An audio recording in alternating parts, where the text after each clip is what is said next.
Wiki hii imekuwa nzuri kwa mwenyekiti wa taifa wa Chama cha Demokrasia na Maendeleo Chadema, Mheshimiwa Tundu Antipas Lissu ambaye sasa ni zaidi ya wiki tatu yupo gerezani. Kama mnavyofahamu, Mheshimiwa Lissu alikamatwa tarehe 9 ya mwezi uliopita huko Mbinga mkoani Ruvuma na baadaye kusafirishwa hadi jijini Dar ambako baadaye alifikishwa mahakamani na kusomewa mashtaka manne, moja likiwa ni la uhaini.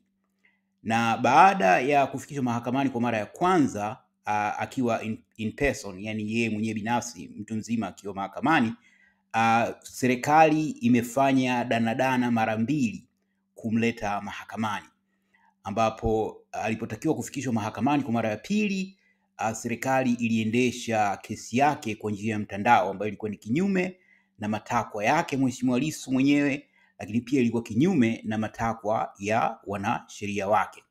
Na mara kesi hiyo ilipotajwa tena mara ya tatu, hadithi imeendelea kuwa ile ile ya serikali kukataa kumleta Mheshimiwa Lissu mahakamani na badala yake kuendesha kesi hiyo kwa njia ya mtandao. Sasa Mheshimiwa Lissu tayari alishatoa tahadhari kwamba endapo serikali itang'ang'ania kuendesha kesi yake kwa njia ya mtandao badala ya kumpeleka mahakamani, basi yeye angeanza mgomo wa kula. Hili aliliweka wazi siku chache zilizopita kupitia kwa wakili wake, mmoja wa mawakili wake 33, wakili msomi Peter Kibatala. Sasa kama nilivyosema kwamba wiki hii imekuwa nzuri licha ya changamoto ambazo amekumbana nazo Mheshimiwa Lissu, kwa sababu amepata ushindi katika maeneo mawili muhimu, na makala hii inauzungumzia ushindi huo katika hayo maeneo mawili. Eneo la kwanza ni ushindi katika kesi yake. Tunaposema ushindi, si kwa maana ya kwamba kesi hiyo imekwisha. Hapana, kesi inaendelea, lakini kuna mambo kadhaa ambayo yanaendelea kuhusiana na hii kesi. Kwanza ni ukweli kwamba hata kama mtu si mwanasheria, ni rahisi kuhisi kwamba kesi hii sio ya kisheria bali ni ya kisiasa. Na tangu akamatwe kumekuwa na mlolongo wa matukio ambao hayazingatii sheria, moja likiwa ni hilo la kukataa kumleta mahakamani kinyume na matakwa yake mwenyewe Mheshimiwa Lissu pamoja na matakwa ya wanasheria wake.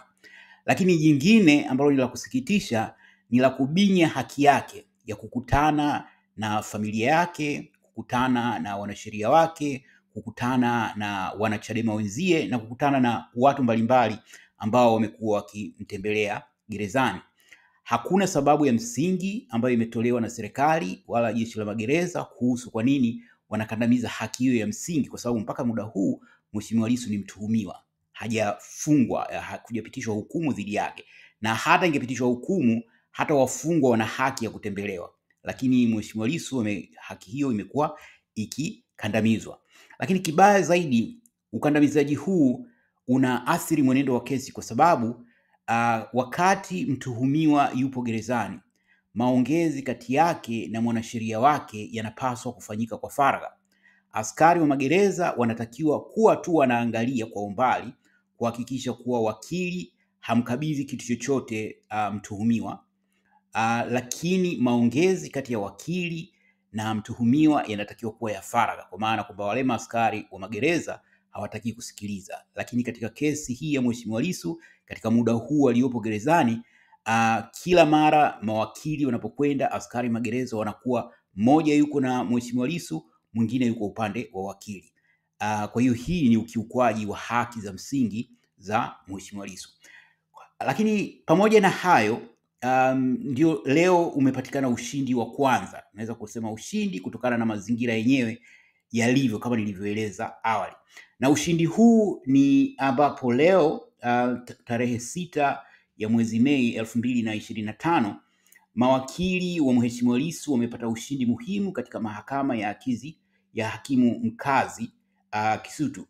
Mahakama hiyo imekubaliana na hoja ya upande wa Mheshimiwa Lissu kwamba ni haki ya mshtakiwa kufikishwa mahakamani binafsi na si kwa njia ya mtandao kama ambavyo serikali imekuwa ikifanya kwa mara mbili zilizopita. Hakimu ametoa rasmi maelezo kwamba serikali inatakiwa kumleta Mheshimiwa Lissu katika siku ambapo kesi hiyo itatajwa tena, na uamuzi huu umechukuliwa kuwa ni ushindi mkubwa kwa upande wa Mheshimiwa Lissu, na kama ninavyosema kwamba huu ni ushindi kwani unalinda haki zake za msingi kama mshtakiwa, hasa ikizingatiwa kwamba yeye mwenyewe na mawakili wake walipinga kesi hiyo kuendeshwa kwa njia ya mtandao. Uamuzi huu una maana pana zaidi ya kesi ya Mheshimiwa Lissu. Unarejesha uzito wa haki ya msingi ya kushtakiwa akiwa mahakamani kimwili badala ya kimtandao. Katika kesi kama hizi ambazo zina elementi za siasa, ambapo upatikanaji wa haki unaweza kuathiriwa na mazingira ya nje, uwepo wa kimwili, yani in person, mahakamani ni wa kisheria na ni wa kimaadili. Wachambuzi wa sheria wanaona kuwa huu ni mfano wa upinzani wa kisheria unaweza kubadili mwenendo wa mashauri ya kisiasa, kwamba suala hili lina tafsiri pana zaidi, kwa sababu mawakili 33 wa Mheshimiwa Lissu wamepambana kwa nguvu kubwa kuhakikisha haki inapatikana, na kama nilivyoeleza, mazingira ya kesi yametawaliwa na elementi za kisiasa. Kwa hiyo ushindi huu na pengine ushindi mkubwa huko mbele unaweza kuwa na tafsiri pana zaidi, kwamba kama ambavyo nchi nyingine wanasheria wamekuwa chachu ya mabadiliko, hata katika hili unaweza kuwa ni mwanzo wa hizo harakati za huko mbele, japo ni mapema mno kusema kuhusu hilo. Na kuhusu muktadha wa kesi inayomkabili Mheshimiwa Lissu ya uhaini, serikali inadai kuwa alitoa maneno ya uasi, na ambapo baadaye walimkamata na kumfungulia mashtaka. Na toka wakati huo kesi imegusa hisia za watu mbalimbali, lakini hasa tafsiri kwamba kesi hii inalenga maeneo makuu mawili. La kwanza ni kuhusiana na ajenda ya Chadema, Chama cha Demokrasia na Maendeleo Chadema, ya no reforms no election, ambayo inashinikiza mabadiliko katika sheria, kanuni na taratibu za uchaguzi, lakini pia inatafsiriwa kama ni jitihada za kuhakikisha kuwa Mheshimiwa Lissu hagombei urais, licha yeye mwenyewe na chama chake kusema kuwa kisingeshiriki katika uchaguzi huo kwa sababu jitihada zao ilikuwa ni kuhamasisha mabadiliko ya sheria. Ushindi wa pili katika wiki hii kwa Mheshimiwa Lissu ni kwamba wiki hii hapo kesho Bunge la Ulaya litajadili rasmi swala la kukamatwa kwa Mheshimiwa Lissu na kufunguliwa kwa kesi ya uhaini dhidi yake. Taarifa rasmi ya ajenda ya bunge hilo imethibitisha kuwa swala hili ni mojawapo ya mambo yatakayojadiliwa. Hii ni hatua kubwa sana kimataifa, kwani Bunge la Ulaya linawakilisha Umoja wa Ulaya miongoni mwa wafadhili wakuu wa bajeti ya Tanzania, hasa katika sekta ya haki, utawala bora, maendeleo ya kijamii. Umoja wa Ulaya hutoa mabilioni ya euro. Euro ni sarafu inayotumiwa katika eneo lililopo chini ya Umoja wa Ulaya. Na fedha hizo hutolewa kila mwaka kwa ajili ya kusaidia miradi mbalimbali nchini Tanzania. Misaada hii hujikita katika maeneo mbalimbali. Kwa hiyo kujadiliwa kwa kesi ya Mheshimiwa Lissu bungeni huko Ubelgiji kunatuma ujumbe mzito kwa serikali ya Tanzania kwamba washirika wake wa maendeleo wanafuatilia kwa karibu mwenendo wa haki na siasa nchini, hususan swala hili la Mheshimiwa Lissu. Athari za mjadala huo zinaweza kuwa za moja kwa moja kama vile masharti mapya ya msaada, au za kisiasa katika kujenga shinikizo la kimataifa. Tangu kukamatwa kwa Mheshimiwa Lissu, taasisi mbalimbali za haki za binadamu, baadhi ya wanasiasa barani Ulaya na wabunge katika mataifa mbalimbali wamekuwa wakitoa matamko ya kumtetea. Kuibuka kwa kesi yake katika Bunge la Ulaya kunaashiria mabadiliko ya kasi ya kimataifa kuhusu siasa za ndani ya Tanzania. Wataalamu wa diplomasia wanaona hatua hii kama mwanzo wa kutazamwa upya kwa uhusiano wa Umoja wa Ulaya na serikali ya Rais Samia Suluhu Hassan. Kwa hiyo ukiangalia nyuma, wiki hii imekuwa na msisimko mkubwa kwa upande wa Mheshimiwa Lissu. Kwanza ni huo ushindi wa mahakamani ambao unahakikisha kuwa kesi hiyo haitasikilizwa kwa mtandao, bali Mheshimiwa Lissu atafikishwa mahakamani in person.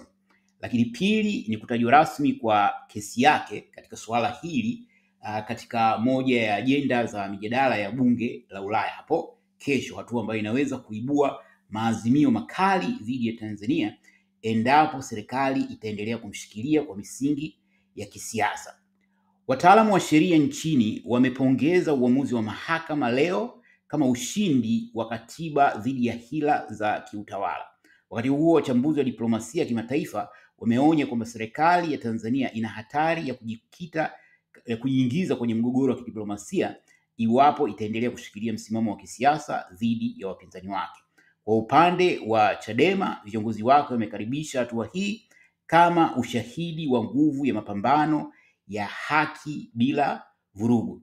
Kesi ya Mheshimiwa Lissu bado inaendelea, lakini matarajio haya mafanikio yaliyopatikana wiki hii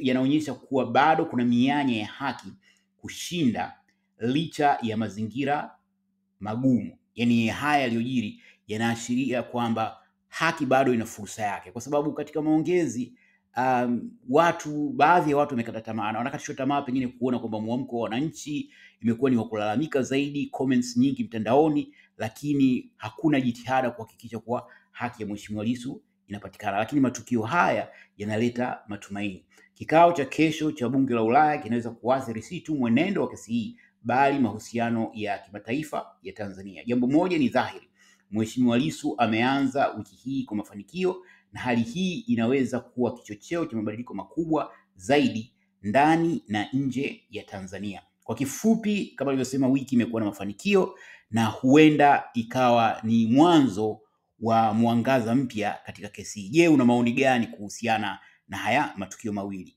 Karibu kwenye comment. Asante.